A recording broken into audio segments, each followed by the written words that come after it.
Hello, it's Foreign News O'Clock on Allnews Nigeria. I am Opeyemi Olubimi. Here are the headlines for today. Scotland's First Minister Nicola Sturgeon resigns. China retirees protest over slashed health benefits. Now the news in detail. After 8 years as both Scotland's leader and the face of the country's independence movement, Nicola Sturgeon has announced she will resign as soon as a replacement is found. But with no obvious successor waiting in the wings, analysts say the First Minister's departure will leave a vacuum within the SNP. Since my very first moments in the job, I have believed that part of serving well would be to know, almost instinctively, when the time is right to make way for someone else. And when that time came, to have the courage to do so, even if to many across the country and in my party it might feel too soon. In my head and in my heart, I know that time is now, that it is right for me, for my party and for the country. And so today I am announcing my intention to step down as First Minister and leader of my party. I have asked the National Secretary of the SNP to begin the process of electing a new party leader, and I will remain in office until my successor is elected. The SNP's National Executive Committee will meet on Thursday evening to draw up a timetable for a leadership race. With no obvious successor, the party's first leadership contest in nearly 20 years could see a debate on future direction and strategy. Ms. Sturgeon made the announcement at a hastily convened news conference at her official Edinburgh residence, Butte House, but insisted it was a decision she had been weighing up for some time. She said that in order to serve well, a politician needed to accept when it was time to make way for someone else.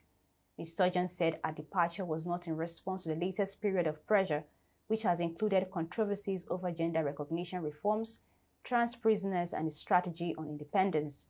She emphasized the huge pressures and sacrifices that came with serving in high office, adding, "I am a human being as well as a politician." She intends to remain an MSP until at least the next Holyrood election. The party's ruling body will now also have to decide on whether to go ahead with a special conference due to take place in March to discuss Ms. Sturgeon's strategy of using the next general election as a de facto independence referendum. The SNP's Westminster leader, Stephen Flynn, who ruled himself out of the leadership contest, has called for the conference to be paused until a new leader is elected. In her resignation speech, Ms. Sturgeon said her party had an array of talent who could replace her as First Minister. The SNP's constitution says the candidate for party leader needs to have the backing of 100 members from at least 20 different SNP branches, with nominations already open.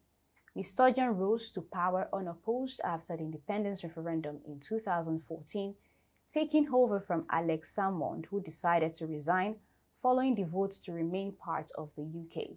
Colleague, as a friend, we've had a very close working relationship over many years. We've many shared interests, and there's no doubt in my mind that she will always be regarded as one of the most formidable leaders of our generation. She leaves a legacy of compassion, I think, in Scotland, a legacy of strength, a legacy of standing up to the Tories, and a legacy of advancing independence in Scotland. She has outserved 5 British Prime Ministers. She has been the first female Scottish First Minister. She is the longest serving Scottish First Minister. So I think for anybody in public life to leave the stage when you have achieved all of that is something to be rightly proud of. She is the longest serving First Minister and the first woman to hold the position. She has worked as MSP since the Scottish Parliament was opened in 1999. Originally from Ivan in North Ayrshire, she has campaigned for the SNP since she was a teenager. In her resignation announcement, she said she intended to remain active in politics, championing causes including Scottish independence and improving the life chances of children who have grown up in care. Previously, she has suggested she might consider becoming a foster parent. There has also been speculation that she might continue to play a role on the world stage with an organization such as the United Nations. In other news, crowds of retirees in China have taken to the streets to protest against cuts to their medical benefits. They gathered on Wednesday for a second time in Wuhan, where COVID was first detected, and also in the northeastern city of Dalian. The second round of protests in 7 days puts pressure on President Xi Jinping's administration just weeks before the annual National People's Congress, which will usher in a new leadership team.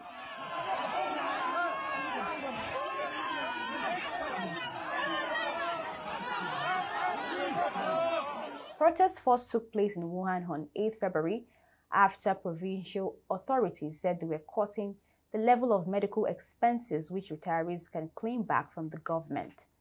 Social media footage shows the protesters to be largely elderly retirees who say this comes at a time of soaring healthcare costs.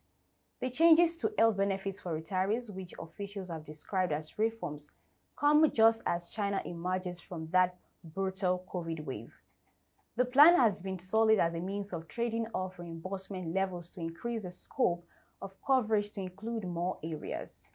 However, criticism of plan on social media has included a widely held view that Chinese officials are trying to recoup the vast amounts of money spent on compulsory COVID testing and other pandemic measures. Officials in both Wuhan and Dalian said that they had no knowledge of the most recent protest and as such had no comments to make.